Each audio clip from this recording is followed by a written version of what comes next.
Welcome back to Let's Make a Game, a channel about making computer role-playing games using the free program Twine and the Sugarcube format for Twine.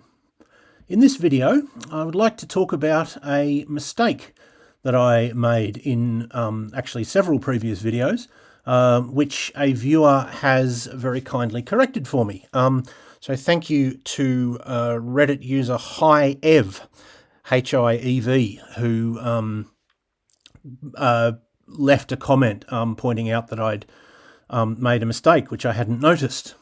And the mistake is to do with when you have an array and you don't index the slots in the array with numbers, as we're doing, for example, here, and as I do in most of my arrays, but when you index them with text, as I did here. I said several times that you can just set up an array and you can make the equivalent of the number that indicates which slot you're talking about. You can just make it some text as long as you put these single quotes, these inverted commas, on either side, and that will be fine. It'll work just as if it was a number. That is partly true. It's true until you save the game. I should have been saving the game and loading it regularly to make sure that it was working, but I wasn't. It just didn't occur to me that... I guess it didn't occur to me that something might work when the game was playing but stopped working once I saved it and loaded it again, which, I should have thought of. But anyway, so I wasn't saving it and loading it, and therefore I didn't notice this problem. There is a simple way around it, which I'll tell you, and that is that when you set up the array, you set it up, so normally you'd say set x equals, and then you put a couple of square brackets, and that indicates that it's an array. Instead, you put these curly brackets like that, and that indicates that it's not an array, but it's something similar. But you can sort of you can treat it as an array. So, for example, you don't have to use those curly brackets when you're assigning stuff or when you're looking up stuff. You just have to use it when you're setting up it's called an object rather than an array. So you use curly brackets. So there's a couple of, what were arrays in here that we're using text indexes for the slots. That was one of them, the ENC_GEO. And the other one was WEA_ATT.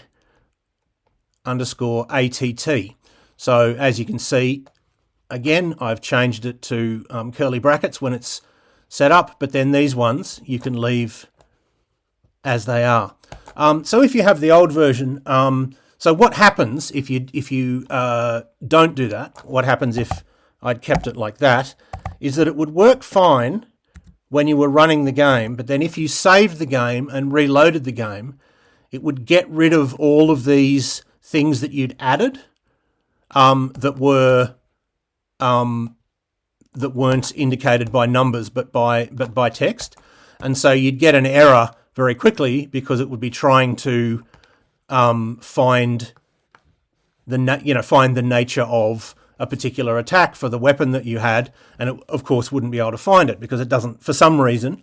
I don't really know why, but I've tried this and it definitely works. It doesn't save any of these. And again, I don't really know, well, when you put it in curly brackets and it's now not technically an array, why does it save those and not the ones with the square brackets? Again, I don't know. It's somewhat unsatisfying, really. It's just one of those things where I have to tell you, you have to do it like this or it won't work. And there isn't a sort of, there probably is a logic to it, but it's not a logic that I know. It's just something that someone has pointed out to me. So the version that I've uploaded to itch.io has this and will now work properly. If you wanted to verify what I'm saying, you can try it with the old version, save it, and then reload it. You'll quickly see an error, and then download this new version, or just change them yourself, and then save it and load that, and you'll find that it's working perfectly. So yeah, I'm sorry about that. I'm just sort of I'm just learning Twine as I go.